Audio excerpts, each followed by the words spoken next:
Sabe aquela frustração de tentar aprender um novo idioma já depois de adulto? Pois é.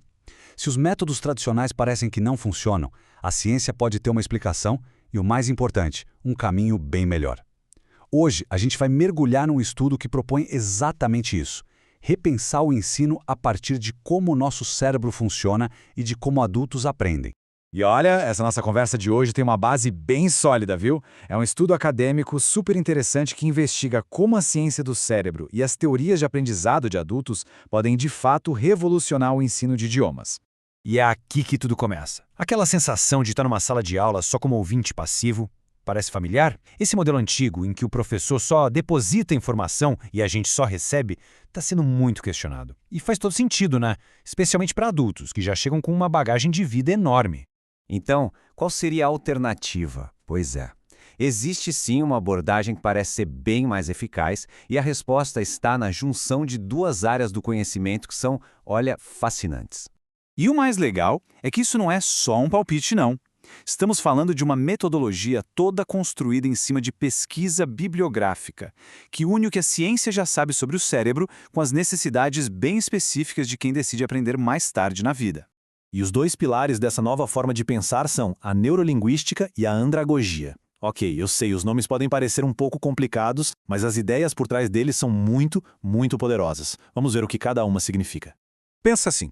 De um lado, a gente tem a neurolinguística, que nos ajuda a entender como a estrutura do nosso cérebro lida com a linguagem. Do outro, temos a andragogia, que é basicamente a ciência de como adultos aprendem. E ela parte do princípio de que adultos aprendem melhor quando entendem a aplicação prática daquilo e têm autonomia no processo.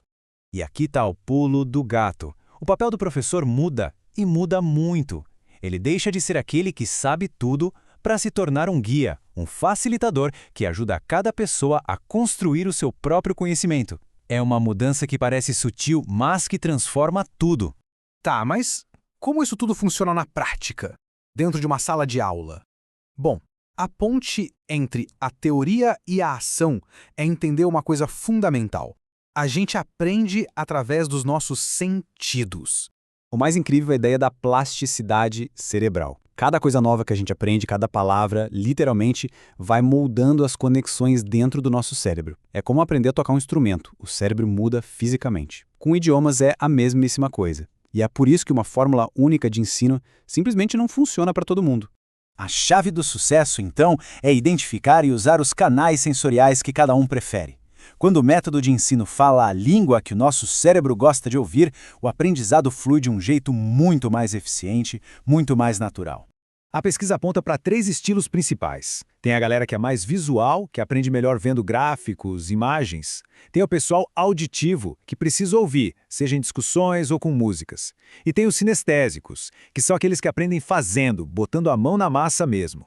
E aqui vai uma dica de ouro que o estudo traz. Para realmente capturar a atenção de um cérebro adulto, usar um pouco de exagero, de emoção, de sensações mais fortes, isso pode ser um atalho poderoso para criar memórias que duram. Então vamos levar isso para a prática. Como essa ideia toda redesenha uma sala de aula? Pois é, acredite se quiser, mas até a organização do espaço físico pode virar uma ferramenta de ensino. O estudo sugere uma organização bem estratégica. Numa sala de aula tradicional, por exemplo, o ideal é que os visuais sentem na frente, os auditivos mais para as laterais, para conseguirem ouvir bem todo mundo. Já os sinestésicos ficam melhor atrás, com mais espaço para se movimentar sem atrapalhar ninguém. E claro, as atividades precisam ser variadas. Uma aula eficiente não pode ser só falada ou só escrita. Para os visuais, usar fotos ou até mesmo cozinhar pode funcionar muito bem. Para os auditivos, músicas e diálogos são perfeitos. E para os sinestésicos, nada melhor do que ir até o quadro resolver um problema ou participar de uma dramatização. E tem uma ferramenta que parece simples, mas que é incrivelmente completa: o ditado. Por quê? Porque ele nos força a integrar vários sentidos de uma vez só. A gente ouve, processa a informação, escreve com as mãos e depois ainda faz a correção visual. É um exercício completíssimo para o cérebro.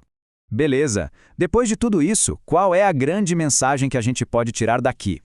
Antes de fechar, vale lembrar mais uma vez: toda essa abordagem é super bem fundamentada em pesquisa publicada. Ou seja, não são só ideias legais, são estratégias que têm embasamento científico de verdade.